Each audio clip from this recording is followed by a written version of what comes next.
What's up, my fellow alcoholics, and welcome to the channel. And in this video we'll be going over the MG34, which is the second to last LMG if you consider the holder to be a part of the original group.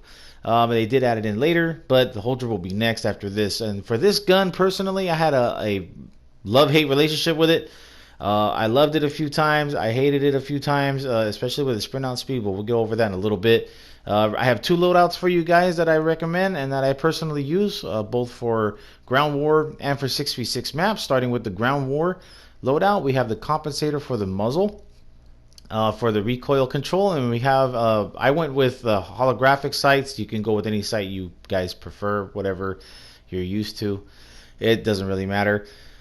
For the stock, I went for the FSS close quarter stock for the ADS time, and then for the rear grip, I went with a stipple grip for the sprint to fire speed, much more than the ADS time, although the ADS time is necessary.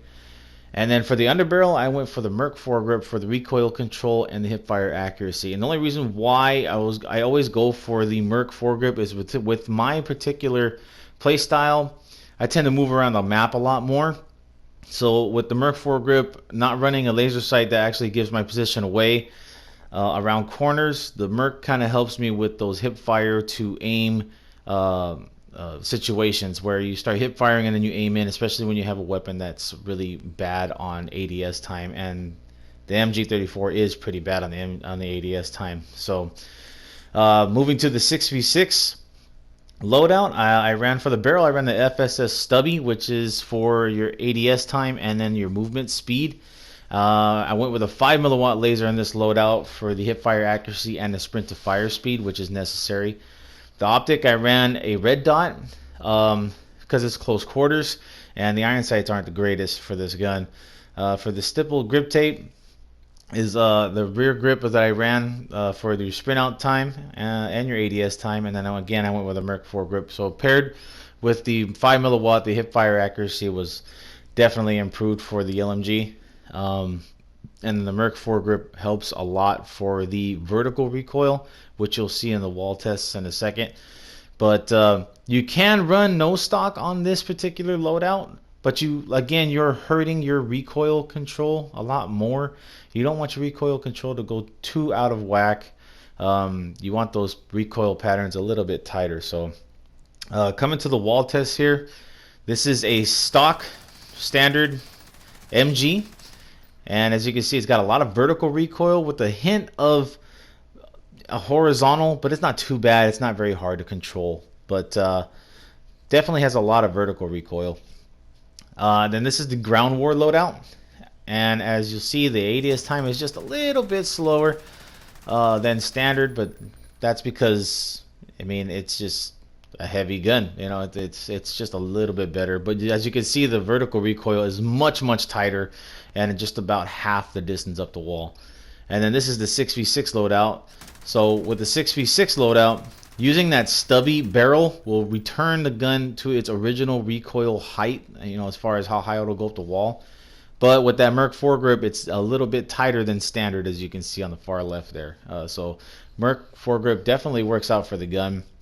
For this particular LMG, you can, for ground war sake, you can throw on the longer barrel attachment for damage over range to improve, and it'll take one less bullet to kill, but it does hurt your ADS time a lot, and you're gonna have to sacrifice that. And then I hear a lot about people saying that you should throw on a higher magazine for the gun, more capacity.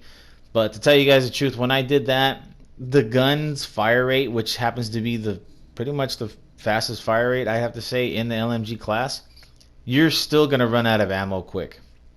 So it's best to save that particular attachment slot for something that's going to help in another type of play style that you might be using it. If you're going to use it as an LMG, which is staying back, holding down an area, then you can use those long barrels, you can use those big magazines, but I do not recommend that you move around the map too much. You're pretty much planning on staying in one particular spot or moving from location to location, but rather, you know, slowly and kind of taking your time. So you can run the gun like that. I'm not saying it's not possible. It is possible, but for my particular playstyle, these loadouts helped me out a lot with dealing with the gun, especially with the 6v6 loadout. Now the 6v6 loadout, like I said earlier, you can go with the no stock to help out your movement speed and your ADS time, but your recoil control is going to be pretty bad.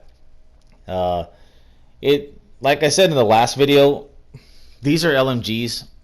They're not made to move around the map like I do with them, but that's just my play style. So I went with the attachments that are necessary to move around like that. Although the attachments don't always help all the time, they tend to have a smaller effect on LMGs than they do with ARs or, for that matter, SMGs. So, but overall, I enjoyed using the gun.